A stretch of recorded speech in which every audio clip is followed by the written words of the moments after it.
So Max, this is obviously the second movie that you've directed after Teen Spirit, and I'd love to know just a little bit about kind of how you got involved in this project and why specifically you wanted this to be like the next movie you direct. What was it about the script from Jack Stanley that kind of stood out to you the most the first time you read it? Great question. I mean, I think a lot of directors are like this. You sort of what you make is sort of a little bit of a response to whatever you've just done. And I'm sorry, my dogs are having a All good. I was in post-production on Teen Spirit, and I was reading stuff that was being sent to me, and this came across my desk. And honestly, the pitch didn't sound massively appealing to me. I'm not a huge body horror person. It sounded quite abstract, and I'm quite literal. And so I remember hearing the pitch and being like, it doesn't sound like my thing at all. And I started reading it, and almost instantly fell in love with it. It reminded me a huge amount of Death Becomes Her, which is a film that I love massively. But it had a sort of a unique interpretation of that fable and had a perversion to it. It really was quite. It reminded me a lot of Paul Verhoeven, Yeah. and as a filmmaker, maybe one of my favorite filmmakers, you know. And so there's this combination of things that I really loved, but never really contemplated in my subconscious. And I got really excited about marrying these sort of two things. And I would say in the 6, 7 years or whatever it took to get this movie made, that was constantly what I was looking to do, was sort of bring sort of the things I loved about Death Becomes Her and things I love about Verhoeven, and finding some kind of marriage between those two things. Sure, totally. That's such a good comparison too.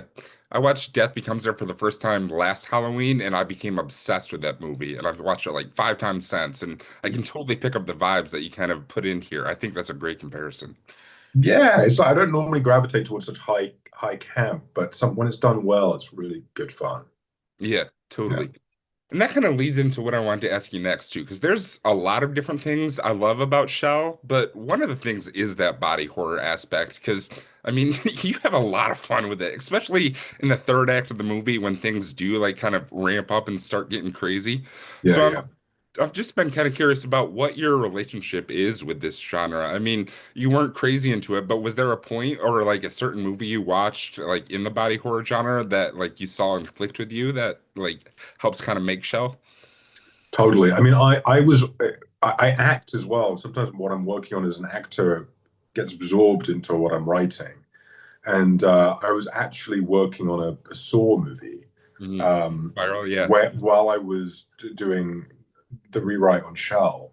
And so I think quite a lot of that sort of seeped into the movie, because I was really enjoying and surprised by how much I was enjoying working with prosthetics and pushing the blood on set, and it becomes quite addictive.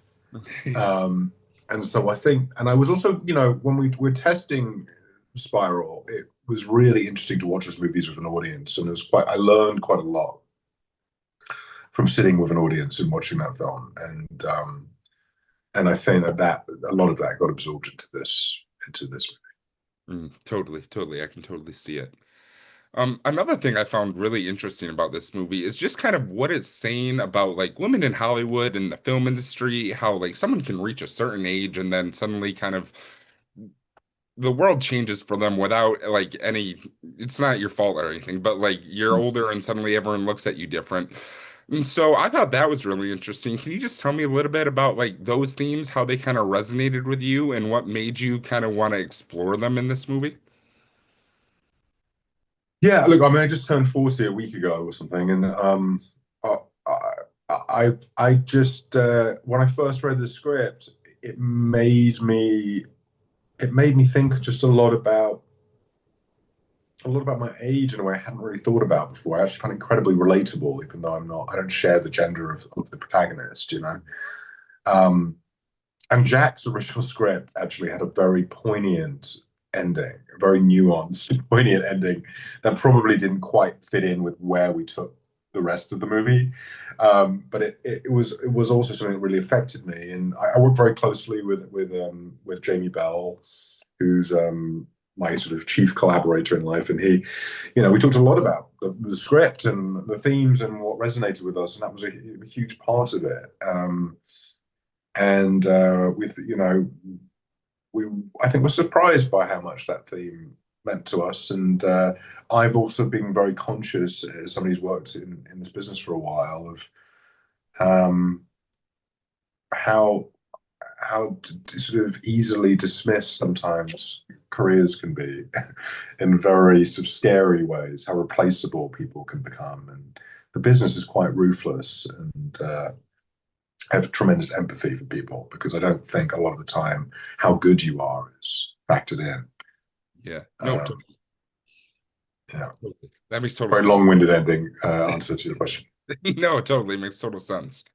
I'd love to ask you about kind of the futuristic aspect of the movie too, because I Mm. thought that was a really cool component. I mean, it's set in the future, but like that's not so overbearing where it becomes like a sci-fi movie, you know? Like Mhm. it's just kind of something that's there and like the characters interact with the future gadgets and all that. So what did you kind of feel like that added to the movie, kind of setting it more in the future versus like present day or even in the past?